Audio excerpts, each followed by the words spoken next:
Welcome to The View from the East, a new unofficial Leyton Orient podcast. This is episode 14, Leyton Orient, Springett into Action. My name's Rob Bennett, and today I'm joined, as ever, by my slightly older brother, Eddie B. Ed, before we get into the main crux of the show, it's worth mentioning the very sad news that was announced yesterday. Former Leyton Orient manager Kenny Jackett is passing away at the age of 64. Yeah, it was terrible news, Rob. But, we can only send out our condolences to his family, friends and loved ones. And just, he's left a lot of people with great memories throughout his playing career and the numerous football clubs, including us, that he managed in his only 64 years of age. Yeah, from the tributes that I've seen from yesterday and again today, so obviously he was a very well-respected member of the football community. Obviously started his career at Watford and finishes. He was a one-club man. I do remember him almost starting his career. I think those mid-80s Watford teams were quite good. I remember him in that sort of FA Cup run as a player coming through. Because he had an unusual name, so to speak, when you're a youngster, it was a name you always looked out for when he was playing internationally. And also when he went into management, he managed quite a collection of clubs: Watford, Swansea, Millwall, Wolves, from Portsmouth, and ourselves, Leyton Orient, gaining promotion with Swansea, once with Millwall, and also with Wolves. And as I said, from what we've seen, very respected member of the footballing world. And again, we'd just like to pass on our condolences to family and friends of Kenny Jackett, a very sad loss. Right, Ed, on the menu today, again, it's been quite a busy week for Leyton Orient. We'll talk about Scott Mitchell and his first interview, Fixtures update, a brand new signing, Tony Springett coming in from Norwich. We'll talk about the kit launch party that's planned for the end of July. And we'll also pick up on one or two other items that caught our eye during the week. So, Ed, let's start. We had the news, didn't we, last week, that Scott Mitchell had joined the club as director of football last Friday. We joked at the time he'd better put his finger out and get some signings in, which we'll talk about in a moment. But he's done his first interview with the club. I just wondered what your first impressions are of what you've seen. I think, first of all, it's very positive from Leyton Orient. We did talk about the previous incumbent, Danny McClune. We never saw, we never know what he looked like. And I think they may have listened to that. And I think the interview, around sort of 5 to 10 minutes, came out on Monday or Tuesday. But it just gave you a little bit of an insight of where he's worked previously, how he's ended up at Leyton Orient, and perhaps an inkling of his visions of how he's going to work between, say, Nigel Travis and David Candler, as well as working with Richie. So I think that was a good thing from Orient.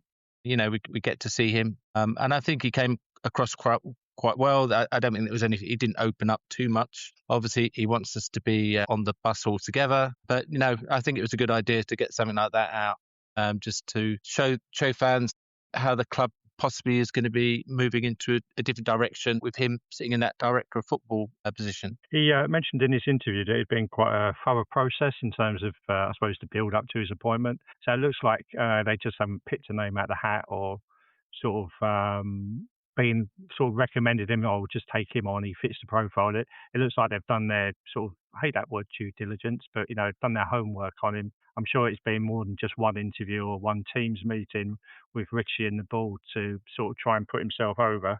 But he seems to have, he mentioned, didn't he, sort of, he's been in the game probably 30 years. Well, he's only 40, but from a youngster, obviously, in the academy process, he's had some sort of professional career, hasn't he? Not, as he said, he's not lit up the world with it. He seems, while doing that, he seems to have done quite a few different jobs within football itself, learnt sort of many sort of aspects of it in the process. I thought he come across really well in terms of he's quite measured, and you can tell he's a bit of a thinker. He's coming across intelligent in terms of his sort of knowledge of the game. I'm quite impressed at the moment. I know it's early days, but he you know what I mean, he didn't seem overexcited, very cool about it. He's not promising the world. Some people would do that coming into a position like this, but he seems like he's a good fit between the board and the playing side of it. Yeah, and I also think he's a little bit younger. Obviously, he's early 40s, might be 41, possibly. And he's gratis, isn't he? He's come through I think he went back to Ipswich when his football career ended early on the scouting process, looking after, say, the youngsters, and then he's moved on. I think he spent a little bit of time at Wickham and then ended up at Oxford for the last couple of years. But again, this would have all been at Ipswich, obviously a bigger club, and Wickham similar to us, but that was the year I think they may have possibly gone up, and then he's moved over to Oxford again, playing in the Championship. So he brings a different, higher knowledge, and I think, as I said, we keep on talking about we want to be Championship ready. So having someone like him, he probably, at the moment, ticks all the boxes, and you're right, he came across really well. And I think you'll probably see more of him as the summer progresses. Obviously, we know there's going to be a lot of ins and outs over the next couple of months, so that you will need some answers from the club.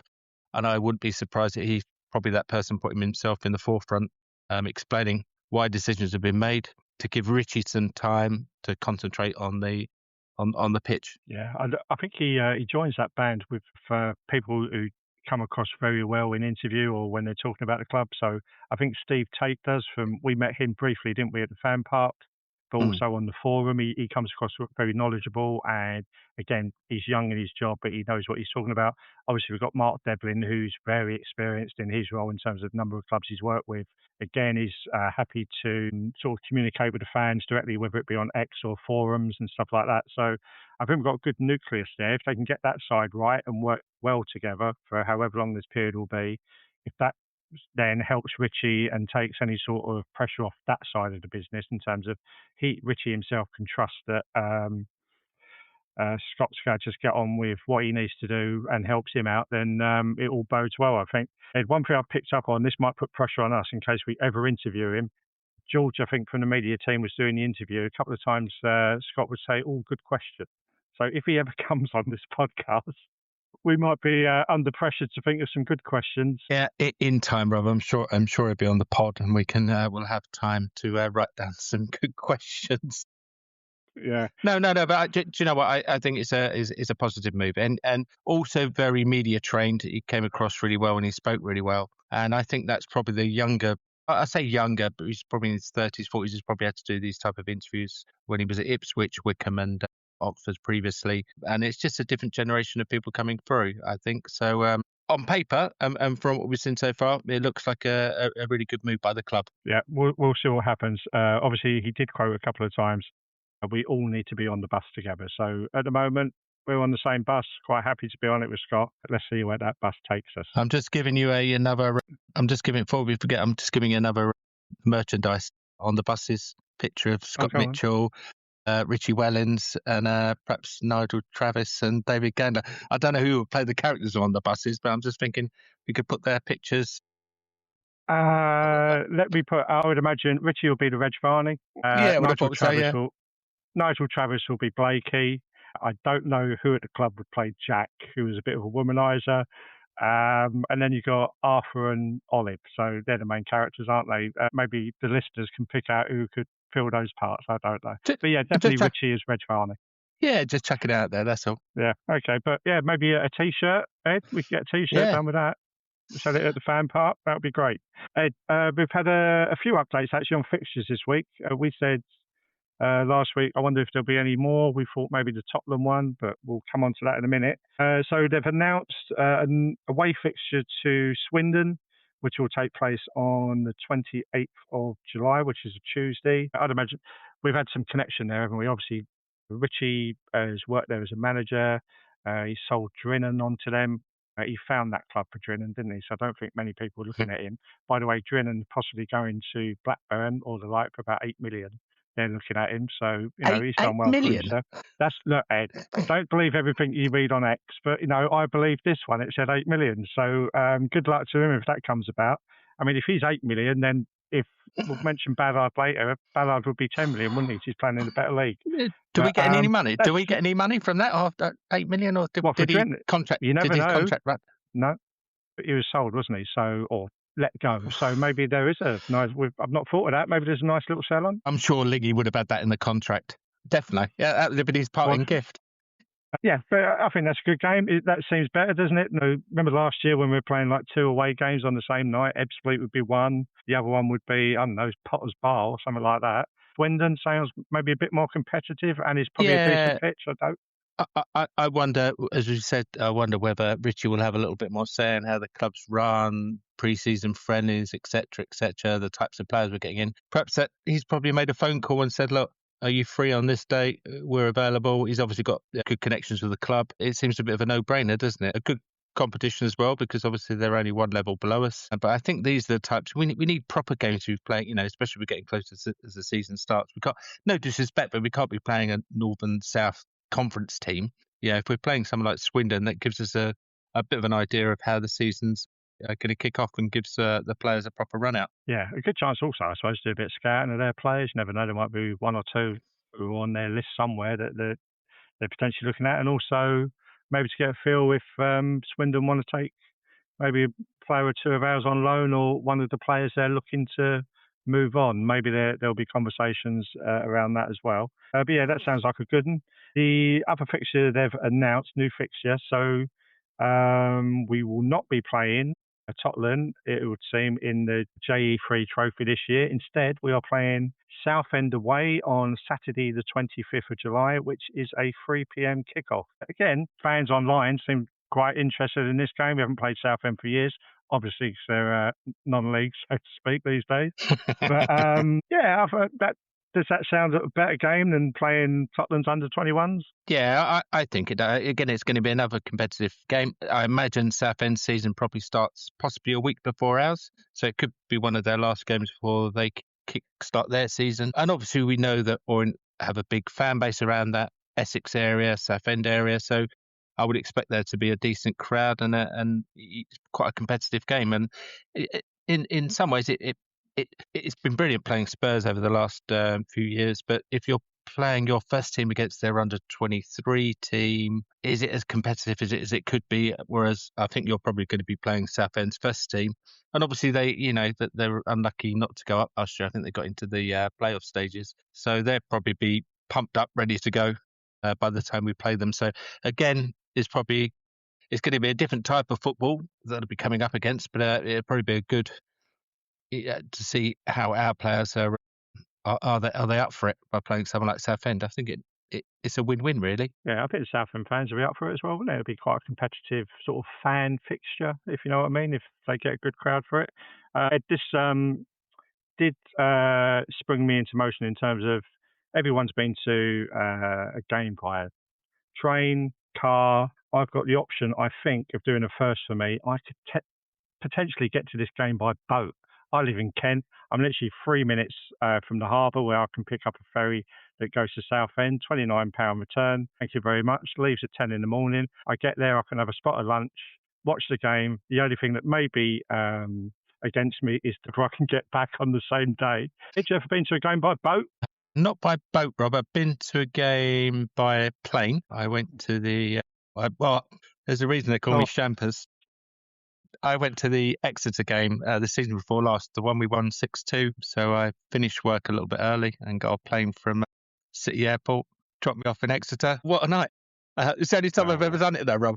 But I've never been to a game on a boat. So kudos for you. Hey, just out of interest, on the Forever Orient shirt, the fourth shirt, is your name under your official birth certificate name, or is it just down as Shampers?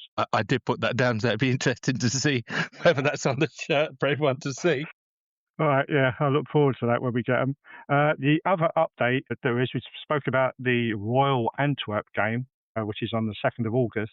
That kickoff has been brought forward to 12:30. So if they're playing Millwall the day before, like we said, we are likely to be seeing Royal Antwerp's reserves, I would imagine, at 12:30 on the Sunday. What interests me, I read somewhere, I think Royal Antwerp are potentially taking 2,000, right? So I looked into it.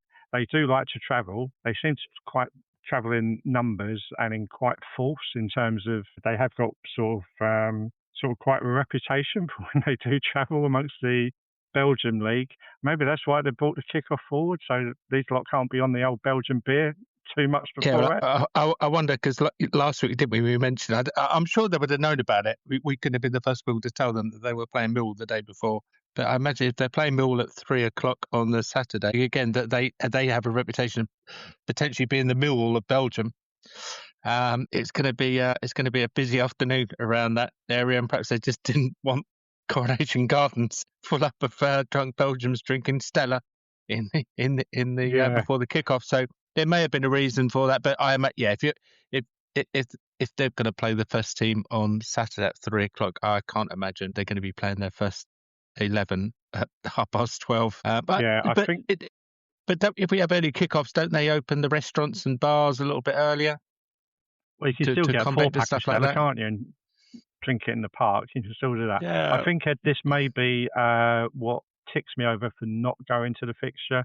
I don't really fancy walking from the station into Leyton and sort of bumping into the Royal Antwerp Ultras on their way. So it may just put me off going to that fixture, I think. I'll have to have a think about it. Obviously, I'm on half term. I've got to find something to do with my time, but it But might keep me but away.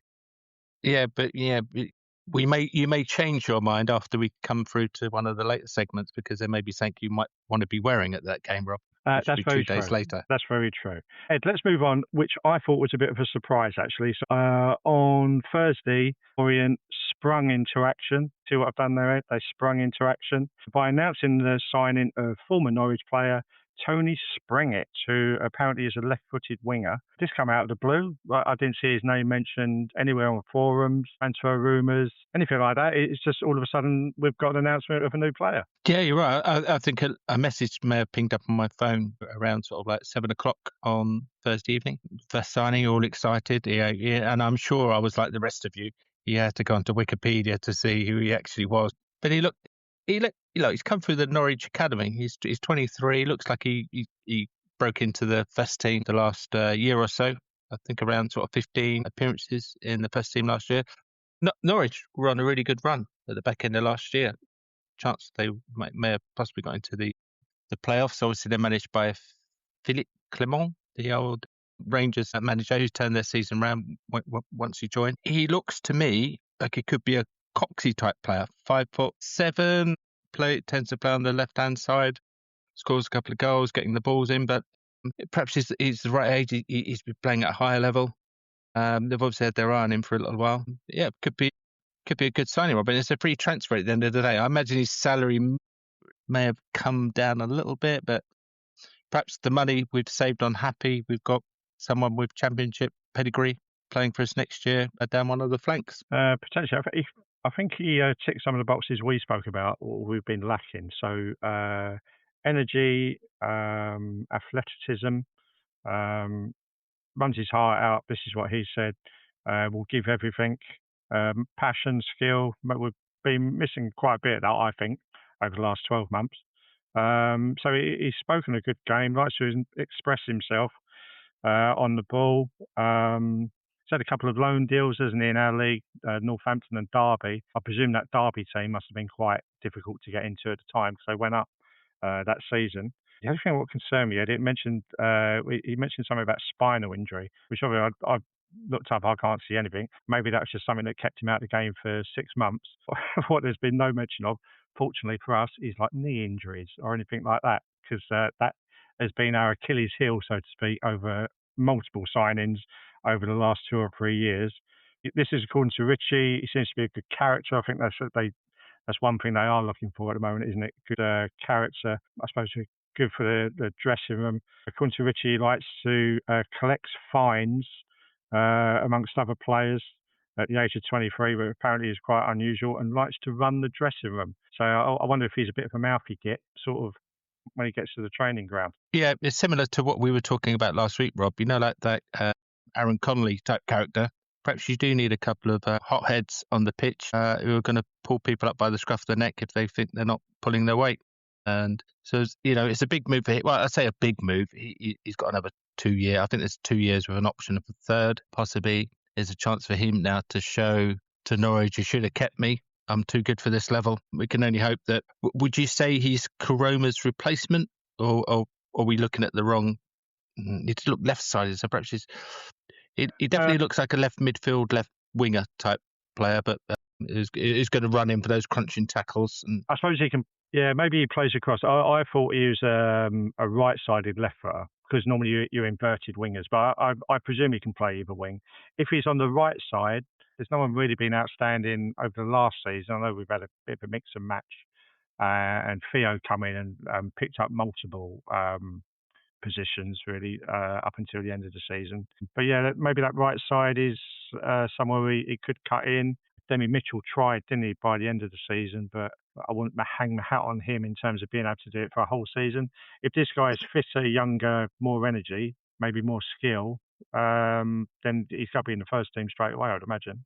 I would imagine, and he's got a little bit of pedigree behind him. So he's played at a higher level. He's got some the Republic of Ireland recognition as well. He's played a few games with the under-21s. It's quite interesting, that connection to Ireland, Republic of Ireland. But I suppose they have to widen their net. So if there's players playing well in League One, which is obviously a good level, they do. If you're playing well for that your league team, you do tend to get recognition. So if he plays well, perhaps there's an opportunity for him to get into the starting squad for the Republic of Ireland next year. If he's looked at people like O'Neill, the goalkeepers we've had as well. So perhaps that's something in his mindset as well. Might get noticed more. It's probably not the £2 million transfer people are expecting, but sometimes these players who have come through good academies like we know Norwich are, they tend to be like the little golden nuggets that come really good. We never know. He could be a £2 million outgoing, couldn't he, if he starts well and does a good season with us. What Richie done an interview, didn't he, his first of the season, so to speak, in the sort of going into the new season. He said they've been looking at him for roughly over a year. I think Steve Foster was the first one sort of to put him on the radar. So someone they've kept track of. Richie seemed really pleased with the signing, seemed to have a smile on his face. I must say, Richie looked well, didn't he? Looked like he has been on a sort of nice sunbed somewhere, hopefully not looking at his phone too much in terms of the football world, but he looked like maybe he's over that sort of injury sort of problem he had with his neck. He seemed to be a bit more relaxed and calm. What I thought was interesting, that you very rarely see Richie talk about the new signings literally a day later, and perhaps this shows the way the club is changing now. Richie's going to have more say in the players we sign. I want this player, let's get him in quick, which has been done. I think Springett's contract doesn't actually run out. It's a bit like the Happy one. It doesn't run out till the end of June, but he signed an agreement with to join us. It's just unusual for him to come out this early in the season. So he's the player we've been looking at over the last year. He's going to bring. He's obviously a big character player. I just thought that was interesting. You don't usually see Richie until like July. Yeah, be interesting, wouldn't it? If, say, for instance, they announce another one next week, then you sort of, as fans collectively, I'm not saying we all do, but as a collective, you're worried that you're behind the game a bit. Everyone else is doing their business. But if they did announce another one, I don't know, within the 7-10 days, then it probably shows that they have been doing a lot of work since the season ended, and they've been pretty clued up in terms of, right, we want that player, let's get him. So let's see what happens in 7 days' time. It may be the thing in previous years we're squabbling over like another £500 a week or something like that, and but let's wait. And if they think that's the right player, right, done. Let's just get him, and then it's one less player to worry about, and then we can look at the next set of players that we're looking to bring in. Ed, one thing you noted while we was chatting before we come on, you was a bit worried about maybe what he was wearing. Do you think that was the last T-shirt in the shop that they put on him? That was terrible, Rob. That T-shirt looked as if it was something like you'd buy down Walthamstow High Street for like about £3 or £4. I'm guessing we must be down to the dreg end in the shop what to put him in. I'm hoping that the merch gets a bit better, but I put him in an old kit. I don't know, but it's just maybe a retro one. Yeah, an old kit. Like the one they've been the one they've been trying to sell at the back end of last season, because no one would have been offended by that. But that looked like they've got an extra large T-shirt. He's obviously probably a medium or a small at max, and they've chucked him in that, and he's going to have to look back at those pictures in years to come. But come on, guys, there must be something better you can put him in. Ed, while we're talking of merchandise, yesterday, I think it was quite late yesterday actually, Leyton Orient have announced the campaign will officially launch on Friday the 31st of July at Big Penny Social in Walthamstow. The club and new official kit supplier Maber have teamed up to organise a first-of-its-kind football party that promises to get all eyes firmly back on the O's domestic calendar. Stuff involved will include a pop-up shop, a live question and answer with first-team players and club staff, a live performance from East London band The Bracknell, and a live set from 80s, 90s DJs Vivid People. Doors open at 6 o'clock. The event actually starts at 7:30. And if you're up for it, you can drink all the way through to about 1 a.m. Sounds brilliant. Yeah, I had to double check with you today, Rob, didn't I? It does say the event ends at 1. But unfortunately, any under 18s have to leave by 10 o'clock. But we mentioned this, didn't we, from when we was listening to Steve Tate's one of his chat forum things, and you said he was definitely up for it, and I think you're right. And do you know what? I think it's good. I think it's good. You take Leyton out of Leyton and move them to Walthamstow. They've obviously got the facilities there. They've got the area there. Yeah, why not? Let's do something different. I mean, I think it's open to 700 people, Rob. Well, it was 700 people. It's now 698. So we've already purchased our tickets. This is true. We're sad. We're sad. We got our tickets, but I think it takes them away from just you have to be stuck in Leyton. It is a borough, obviously, as well, and obviously that Walthamstow area is famous. It's called the Beer Mile for a reason, and they've taken the decision to launch the kit. Probably make some money as well, because if you can get 700 people there, they're paying a tenner a pop. They're going to stay there a little while. You get a chance to see some of the players. People get a chance to take some pictures. You have your kit launch. I think there's an opportunity there to buy the new kit as well. More people are going to buy kits as they've had a few beers, aren't they? Especially a new kit as well. Hey, you've got a couple of bands there as well. I think it's good. I think you're spreading the love. It's different to what we've done before, but if we're going to have a big stadium to fill in 5 years, we need to start stretching our wings out a little bit more to the whole borough. And say it's not just West Ham, Spurs, and Arsenal. There is another club here. Yeah, I mean, as sad as I am, I'm quite looking forward to it. I'm on half term, so I've got to do something to fill my time. Why not have a drink up on a Friday night? There's no harm in that. It is a very popular area, the Blackwell's Road Beer Mile. So it's not only this venue that's available, there's loads of other stuff going around. There's a pool venue and sports venue right next door to it as well, if that tickles your fancy. I've seen some comments online. There's been some negativity towards it. Why are we launching the kit on the 31st of July, right at the end of the summer, going into the new football season, so to speak? You should have been bringing that out sort of a month before. To update on that, the away kit comes out on the 1st of July. So what's that? 2 or 3 weeks away from now. And then this is according to Mark Devlin. Then the home and third kits will follow later this month. So it could be the third kit comes out mid-month. Then for Mabel, which is a big deal for them, I'm sure they're putting quite a lot of money into the event itself. This is their big launch, isn't it? And it puts them potentially on the map in terms of national press coverage. If it's a good kit and it gets eyeballs on it, then it could be good for everyone involved, I think. But yeah, there's been some negativity towards it, but you've got to embrace it. It's something new, isn't it? We've got to try new things. Of course you do. Look, there's going to be social media there. It's going to go out on various different platforms, and people who may not have known what the Leyton Orient kit was going to be, it's going to be open to a lot more people. And you've got to think it's not just Leyton, Waltham Forest anymore. You're probably talking the world. You can send a couple of messages out and you've got your new kit. Give them praise for that, as well as doing sort of like the fan zone before the games, which you've always said they should be doing. They're just trying to spread the Leyton Orient name a bit further afield, which if you've got potentially a stadium of 30,000 people, you need to spread the word. You just can't keep that in Leyton and just bring a kit out. You need to start mentioning to everyone that there is another football club that you could possibly support. Yeah, definitely. Yeah, hopefully appeal. I think the 700 tickets will, I would imagine, sell out very quick. So £10 a ticket can't go wrong, can you? Exactly. And you mentioned a good point, Robert. It's during the summer holidays as well. So there'll probably be a lot more people around. Obviously, the weather's nice that time of year, and I'm sure you can go up and down the beer mile and try various different bars if you want. It should be, do you think they will bring a black taxi in to reveal the kit, or it's just going to be like, or it's going to get a magician just to go what swipe it away? And I was going to mention, obviously, if listeners haven't already listened to it, if you please go back to episode 12, where I give my storyboard of how I'd launched this kit, involved John Sitton. If he's not available, then apparently Hollywood knows how to drive a cab. He could be driving that on the day. But yeah, you never know. They've had time to film it now, Ed. They've got 6 weeks to do it. They've got time to film my advert idea. Also, what I thought is it's the home kit launch, isn't it? So maybe they're going to drag out all those fans who put their name forward for being models. Maybe they're going to be on the stage. Because they will have their kit, won't they? They have their kit. Yeah. Well, I imagine. Yeah, so you obviously didn't get invited, Rob, so there must be good-looking people. No, sorry, it's not that I wasn't invited. They said no professionals, remember? That's what the Okay. email said. I keep on Unfortunately, forgetting. I've deleted that email now, so I don't need it. But yeah, that's what they said. It's worth noting, when they've done their graphics for Richie's interview and the new player interview and Scott's interview, I noticed that if you look at the graphics closely, it's red and white stripes.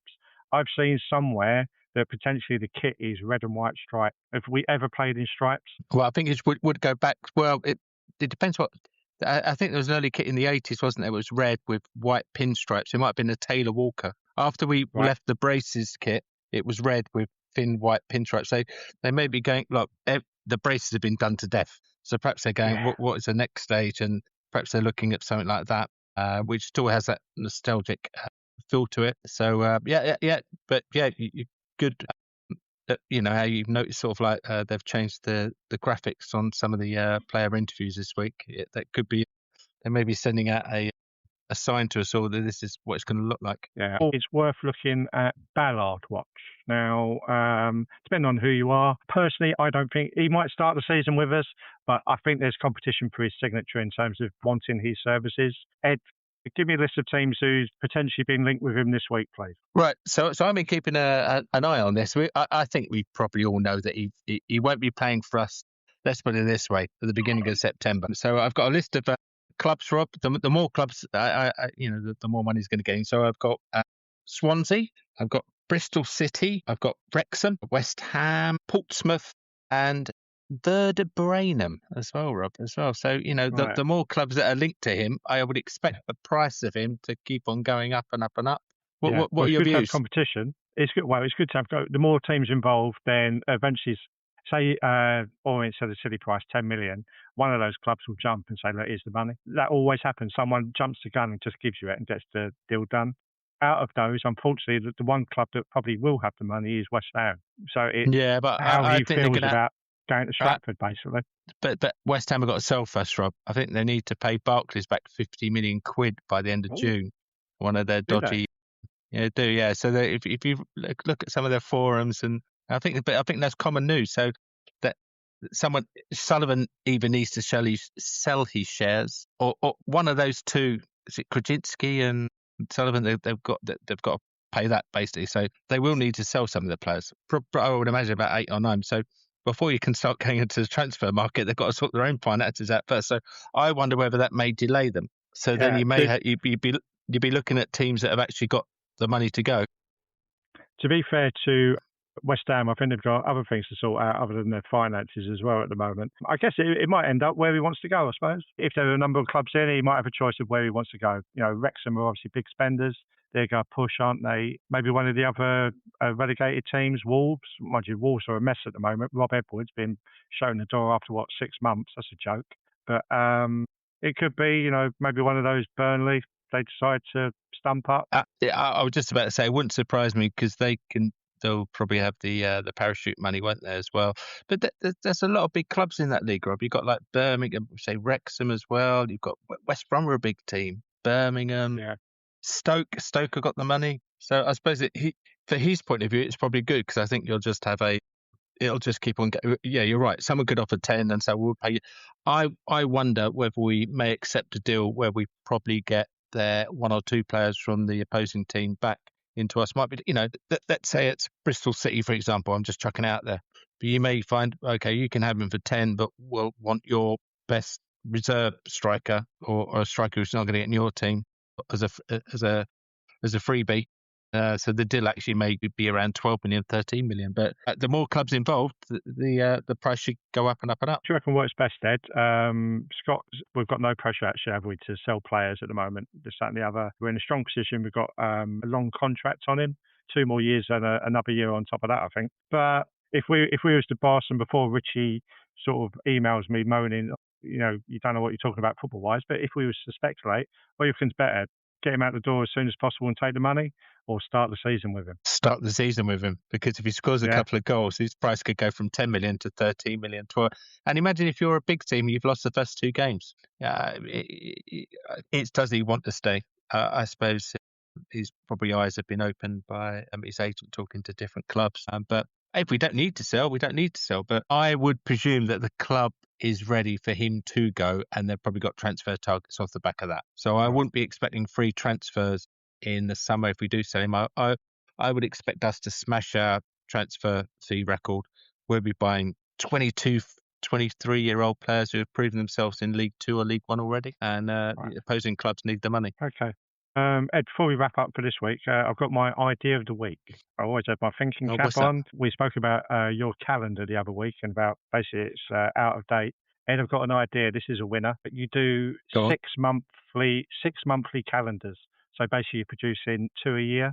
So in that way, you're almost guaranteed that those players are still playing for you, aren't you? And you're doubling your revenue potentially on sort of in the shop. What do you think of that? 6 monthly calendars. So if I give someone a present at Christmas and the calendar is just January to June, do you think what are they going to feel like? No, Ed, listen to me, hear me out. I would, and I'm not being sexist, listeners. I would imagine most calendars are bought by or for men. So you get one this is football calendars I'm talking about for Orient. So you get one, didn't you? You got one for Christmas, right? Yeah. So that's going to last you up until the end of this month. What's just around the corner, Ed? Father's Day. Here's your 6 monthly up until Christmas. Don't worry, sort of Backinson's not on it. He's gone. You've got all your new signings on there and all those players are still with the club. Perfect. What a good idea. I like it. You need to get that email typing again, Rob. Dear Mark, definitely. I've got an idea. I don't need to. I know they're listening, Ed. They can have all my ideas. You could be you imagine that football clubs who bring out 2 calendars a year. You'd be hated across the football community. I know, but it'd just be like, you're just trying to get even more money out of the football fans. Yes. What's wrong with that? Nigel Travis would agree, and Mark Devlin. They know what they're talking about. I've not asked them to produce a half and half scarf, have I? So, I think it's a cracking idea. Before we go, I'm going to put a poll out for the first time. We'll see how this goes on Spotify or wherever I put it out. What's your thoughts, Ed? Right now, if you used to think ahead to the new season, we finish in top 8, middle 8, bottom 8. What's your feeling right now? I think if everything happens that it should happen, I think we're going to be top 8. Yeah, I'm going to agree with you. I didn't think you'd say top 8. I thought you'd be sitting on the fence having your champagne. I'm going top 8 as well. Right now, I've just got to put in top 8. No, I think we've had our season to get used to the league, which we did in our first year. Also unlucky second year. I think we've had a bit of a reality check last season. And I think because we've still got the same manager, I think he's right. I need to go into a different direction. And I think they're probably banking on selling some of the players and getting a different quality of player in this year. As you said, perhaps that Springett, that they're looking to get leaders in, not people who are just going to, with I don't know, a different type of player this year, Rob, just to get us out of this league. Yeah, we need a bit of energy and a bit of fight, don't we? I think that's what we need. Right, listeners, that's the end of today's show. We'll look to do a new show next Saturday. Hopefully there's a bit of news out during the week. You never know, might be a couple of new signings. It could be departures as well being announced. You never know. Good luck to England on when they're playing. Is it Wednesday or Thursday? It's Wednesday. I think it's at 9 o'clock. I think we've got Croatia. So we could even have a little topic on that, on the England game, Rob, and the lineup and how they did. Yeah. I think this is obviously our toughest game in the group. So there'll be lots of feedback off the back of Wednesday's result. Yeah, I will say, because I can edit this out as well, good luck to Scotland tonight. I hope you win. I'll be able to edit in the morning, because if they've been thumped, I can say, poor old Scotland, what a result that was. But you never know. Listeners, have a great week. We'll talk to you again for a new podcast, number 15 next week. But in the meantime, up the O's. Come on, you O's.